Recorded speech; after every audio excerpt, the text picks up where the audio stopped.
जो तपती ग्रीष्मकाल ज्येष्ठ की धूप में शिखरों के ऊपर खुले आसमान के नीचे बैठ करके अपने पूरे शरीर को झुलसा करके कर्म की ऐसी निर्जरा करते हैं। हम मुनिराज जो भी आपको यहां दिख रहे हैं, हम आराधक हैं उन मुनिराजों के।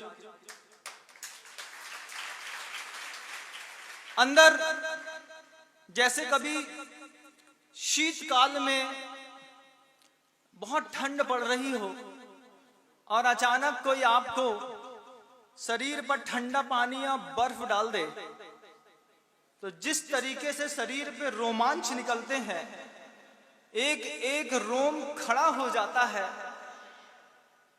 सारे के सारे साधक जब भी प्रत्येक समय हर साधु के, जो साधु आपको यहां पर 10 मुनिराज मनसा चिन्ह दिख रहे हैं, इनके रोम रोम में वैसे गुरुओं का वास है।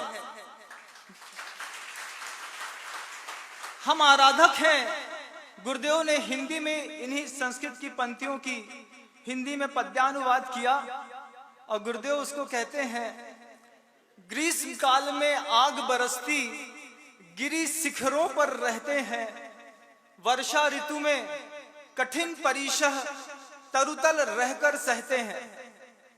जब बारिश होती है बंधुओं, चतुर्थ काल के उन मुनिराजों को याद करिए जो 4-4 महीने का एक पेड़ के नीचे, वृक्ष के नीचे आसन जमा करके बैठ जाते थे।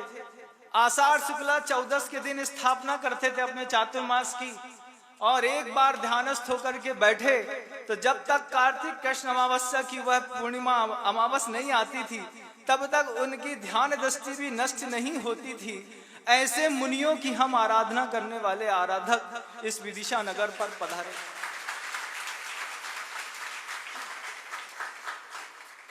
वे शीत का वर्षा ऋतु में, जब आपने कभी महसूस नहीं किया होगा, हम लोगों के जीवन में 20 साल से ऐसे मौके हर बार वर्षा ऋतु में आते हैं। लोग कौतुक बसात पूछते हैं कि जीवन के कितने बसंत निकल गए, लेकिन जब हम लोगों के जीवन में 20 साल से हम देख रहे हैं, जब बसंत आता है उसके पहले की परिणति आपको बताते हैं कि कभी एक आध बार दिन में ठंडे पानी से नहा लीजिए बारिश में, अच्छा लगता है। फिर 15 मिनट बाद फिर नहाना पड़े तो लगता है अभी तो नहाया था, फिर से पानी शरीर में डाल दिया तो थोड़ा सा खिन्नता आती है। फिर पता चले कि 1 घंटे बाद फिर सिर से पानी उतना ही पड़ गया, तो फिर लगता है कि 3, 4, 5 बार जब ऐसी घटना घट जाती है तो 6वीं बार में पानी की एक बूंद इतनी पीड़ा देती है। जिस तरीके की पीड़ा आपको 3rd डिग्री का टॉर्चर जब पुलिस प्रशासन में कभी किया जाता है, तो आपने देखा होगा कि ट्यूबलाइट को चालू करके लिपलिपाती हुई ट्यूबलाइट छोड़ देते हैं और कुर्सी में बैठा करके और ऊपर एक मटकी बांध देते हैं, एक एक बूंद पानी टपकता रहता है बंधुओं। उस टपकते हुए पानी में वो जो भी व्यक्ति वहां पर रहता है, रात में सोना तो चाहता है लेकिन सो नहीं पाता, और जब सो नहीं पाता है तो धीरे धीरे धीरे धीरे नींद ना आने के कारण उसके शरीर की जो स्थिति होती है, ऐसी स्थिति वाले कई दिगंबर मुनिराज जो चातुर्मास में वृक्ष के नीचे बैठ जाएं, एक बार पानी बरस करके चला गया और शांत हो गया, लेकिन पत्तों पर जो पानी छिटक के रुक गया था बंधुओं, जब वो उनकी देह पर एक एक बूंद करके टप टप टप करके गिरता हो, और उस समय वे योगी, वे महामुनिराज अपने आत्म स्वभाव से च्युत हुए बिना अपने सम्यक दर्शन, ज्ञान और चारित्र की आराधना में लगे हुए, वो तप की आराधना में लगे हुए हो, ऐसे मुनियों का स्मरण इस मस्तिष्क पर 24 घंटे बना रहता है। हम उन मुनियों के आराधक हैं बंधुओं, और यहाँ पर विदिशा नगर पर आए हैं। ग्रीष्म काल में आग बरसती गिरि शिखरों पर रहते हैं, वर्षा ऋतु में कठिन परीक्षह तरुतल रहकर सहते हैं, तथा शिशिर हेमंत काल में बाहर घर के अंदर रजाई के अंदर नहीं बंधुओं, बाहर भू पर सोते हैं। वंद साधु ये वंदन करता, दुर्लभ दर्शन होते हैं। आचार्य भगवंत ने खुद इस बात को लिखा है कि वंद साधु मैं वंदन करता, दुर्लभ दर्शन होते हैं। गुरुदेव स्वयं कह रहे हैं कि इस पंचम काल में हीन सहनन के साथ और उन साधुओं का दर्शन दुर्लभ हो गया। लेकिन दर्शन दुर्लभ है बंधुओं, श्रद्धा दुर्लभ नहीं होती कभी। श्रद्धा में तो आज भी वो मुनिराज बैठे हैं जो पेड़ के नीचे कोई चातुर्मास करते होंगे। वे मुनिराज जो गज कुमार मुनि के जैसे उष्ण शिला पर बैठा देने पर अपनी पूरी देह का त्याग करके चले जाते होंगे। वे मुनिराज जो भयंकर शीत की वेदना सह करके और ध्यान सिद्धि के माध्यम से मोक्ष को प्राप्त कर जाते होंगे। हम सारे के सारे साधक उन्हीं मुनियों के आराधना करने के लिए इस विदिशा नगरी पर गुरुदेव के आशीर्वाद से पधारे हैं।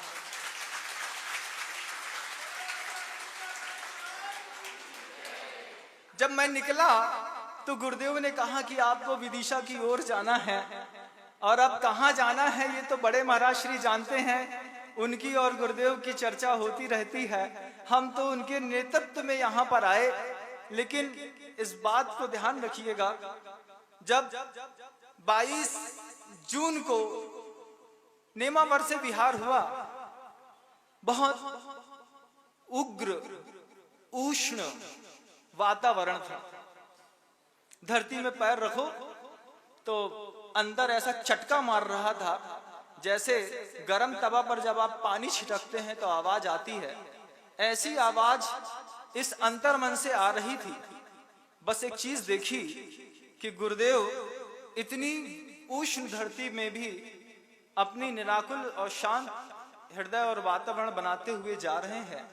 हम उनके पीछे हो लिए। जब तक गुरुदेव साथ में थे तो ये चीज लगती है हमेशा कि अरे आचार्य श्री जी सह रहे हैं तो हम भी सह लेंगे, कोई फर्क नहीं पड़ता। जब 75 साल के साधु और आचार्य परमिष्ठी साथ में चल रहे हैं तो क्या गर्मी, क्या ठंडी, क्या बरसात। लेकिन उसके बाद जब गुरुदेव का वियोग हो गया, जब गुरुदेव को हम छूट करके इस तरफ हमने अपना रास्ता बदला, और जब गुरुदेव के संकेत, गुरु से बड़ी गुरु की आज्ञा अपने माथे पर रख करके हम इस धरती पर आने के लिए तैयार हुए, तो रास्ते में हमने देखा कि पूरी रोड खराब, कंकड़ पत्थर इतने भयंकर कि देखते बनते थे। अब उसमें गुरुदेव ने एक और संकेत दे दिया कि विदिशा सीधे सीधे जाओगे तो 160, 70, 80 किलोमीटर है। जवान संघ है आपका, थोड़ा घूम करके जाना, मालवा की धरती भी देख लो कहाँ कैसी है। तो पूरे मालवा को घुमाया पहले गुरुदेव ने 100-125 किलोमीटर, फिर 350 किलोमीटर करीब चल करके अभी हम गंतव्य तक पहुंचे नहीं हैं, गंतव्य की ओर है। और यहां पर जब हम आ रहे थे बंधुओं, तब ऊपर से तेज गर्मी, सूर्य का प्रखर प्रताप, शाम को 5 बजे भी धरती पर पैर रखने के लिए मन नहीं करता था। उस समय बस एक बात सोच करके भगवान के आशीर्वाद और गुरुदेव को याद करके निकलते थे कि ग्रीष्म काल में आग बरसती गिरि शिखरों पर रहते हैं जिनकी हम आराधना करते हैं। वे साधु जिन्होंने किसी ने अगर उनकी शिला को उष्ण करके गर्म कर दिया तो वो उस पर भी निरापद भाव से बैठ करके अपनी ध्यान सिद्धि करके कर्मों की निर्जरा कर गए। हम ऐसी पूर्वजों के वंशज हैं, इस धूप से क्या घबराना, इस पैर के छालों से क्या घबराना, और इस दुनिया के वातावरण से क्या घबराना। और उन गुरुओं की साहस रखते, उन गुरुओं का अपनी मस्तिष्क में हमेशा स्मृति और ध्यान रखते हुए इस संघ को चुपचाप निराबाद, किसी एक साधु ने कभी, आपको आश्चर्य होगा कि 300 किलोमीटर के बिहार में कभी किसी ने अपने पैर में घी तेल तक नहीं लगवाया। हमेशा हर साधु कहते रहे, अरे हम उस गुरु के शिष्य हैं जिन गुरुओं ने, बड़े बड़े गुरुओं से हमारा संबंध जोड़ा है। अभी तो 300 किलोमीटर है, जब छलछला के रक्त बाहर निकल आएगा तब देखेंगे कि क्या होता है। जब तक पैर फट नहीं जाता, पैर में कुछ लगाना नहीं है। ऐसे संकल्प के साथ ये साधकों का समूह इस विदिशा नगर पर पधारा है